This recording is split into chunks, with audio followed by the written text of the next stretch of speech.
20 ton वजनी bank vault के दरवाजे को बनाने वाले को इस पर इतना यकीन था कि उन्होंने बैंक वॉल्ट में सिक्योरिटी अलार्म तक नहीं लगाया, क्योंकि इसको अनब्रेकेबल वॉल्ट कहा जाता था। इसका भ्रम तब टूटा जब डकैतों ने एक मास्टर प्लान बनाया और पूरे 27 घंटों तक सिक्योरिटी को चकमा देकर इस वॉल्ट में छुपे रहे और वहां का सारा पैसा चोरी करके चले गए। दोस्तों, ये सुबह का वक्त था और फ्रांस के शहर नीस में सोसाइटी जनरल नाम की बैंक में स्टाफ मेंबर्स पहुंचना शुरू हो चुके थे। ये बैंक दुनिया का सबसे सिक्योर्ड और सबसे मजबूत वॉल्ट रखने वाला बैंक माना जाता था। हुआ कुछ यूं था कि एक रूटीन के मुताबिक बैंक स्टाफ वॉल्ट को खोलने गए। ये एक बहुत ही हैवी दरवाजा था जिसमें कॉम्प्लिकेटेड लॉक लगा हुआ था। उन्होंने लॉक कॉम्बिनेशन लगाया लेकिन दरवाजा नहीं खुला। अब यहाँ ये जानना जरूरी है कि ये दरवाजा पहले भी कई बार मसला कर चुका था, क्योंकि इसका वजन करीब 20 टन था।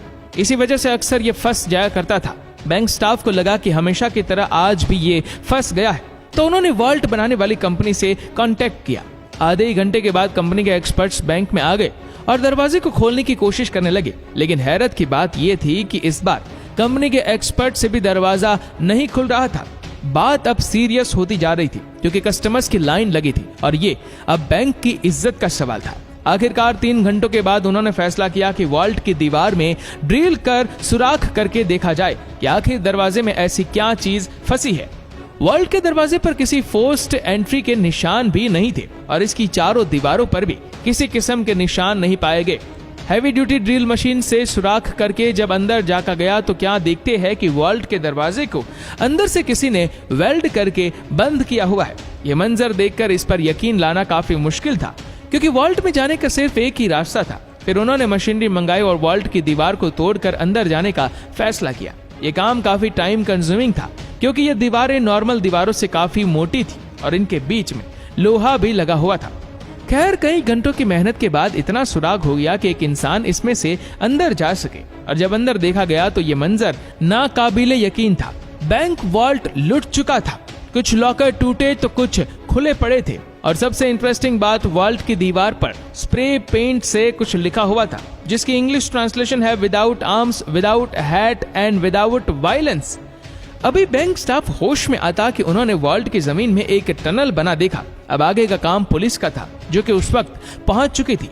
डकैत वॉल्ट में मौजूद पैसे और गोल्ड ब्लॉक समेत 4000 में से 400 सेफ बॉक्स तोड़कर उसके अंदर से कीमती चीजें लेकर फरार हो चुके थे। जो टनल उन्होंने खोदा था वो शहर के सबसे बड़े अंडरग्राउंड सीवरेज लाइन में निकल रहा था। वहां पुलिस को काफी सबूत मिले, जिसमें टूल्स और 27 गैस सिलेंडर भी थे, जिसकी मदद से डकैतों ने वेल्डिंग टॉर्च चलाई थी। न सिर्फ इतना, बल्कि सीवरेज लाइन में ताजा हवा के लिए वेंटिलेशन इक्विपमेंट और करीब 1 किलोमीटर लंबी इलेक्ट्रिकल केबल भी पाई गई। ये लूट $20 मिलियन से भी ज्यादा की थी, जिसकी कीमत आज 900 करोड़ रुपयों के बराबर बनती है। खैर, ये बात अब पूरी दुनिया में फैल चुकी थी। बैंक की रेपुटेशन को तो अच्छा खासा नुकसान हुआ ही था, लेकिन ये फ्रेंच पुलिस के लिए भी बहुत अफसोस का मुकाम था।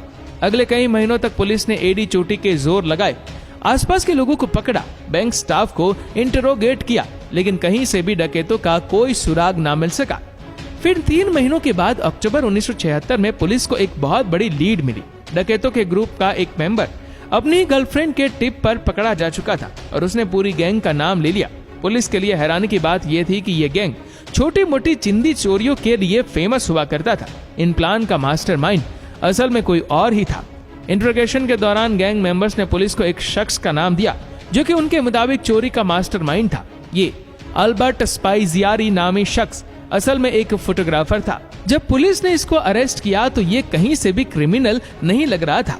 सिंपल ड्रेसिंग, सिंपल लाइफस्टाइल और शहर के आउटस्कर्ट में एक नॉर्मल से घर में रहता था।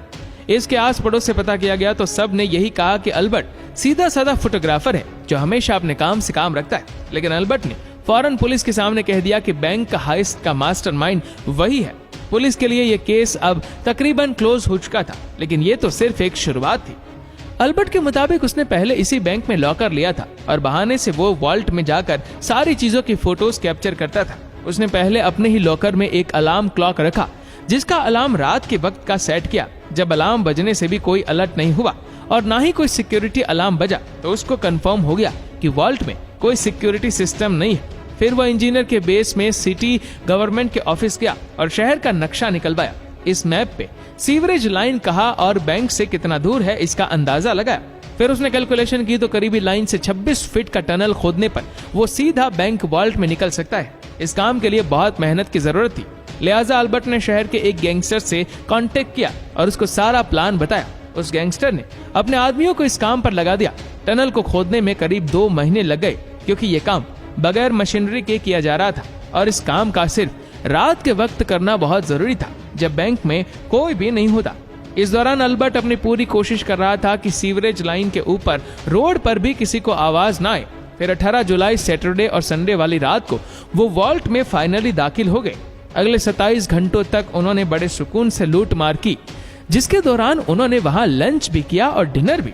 पुलिस ने अल्बर्ट को कोर्ट में पेश किया, जहां उसने जज के सामने भी अपना जुर्म कबूल कर लिया। उसके इंट्रोगेशन के दौरान अपने प्लान का एविडेंस और लूटी गई रकम की डिटेल्स एक पेपर पे कोडवर्ड में लिखी थी। उसका कहना था कि ये एविडेंस वो सिर्फ जज को ही देगा और सिर्फ जज ही इस कोडवर्ड को पढ़ सकेगा। इस काम के लिए जज ने अल्बर्ट को अपने कमरे में बुलवा लिया।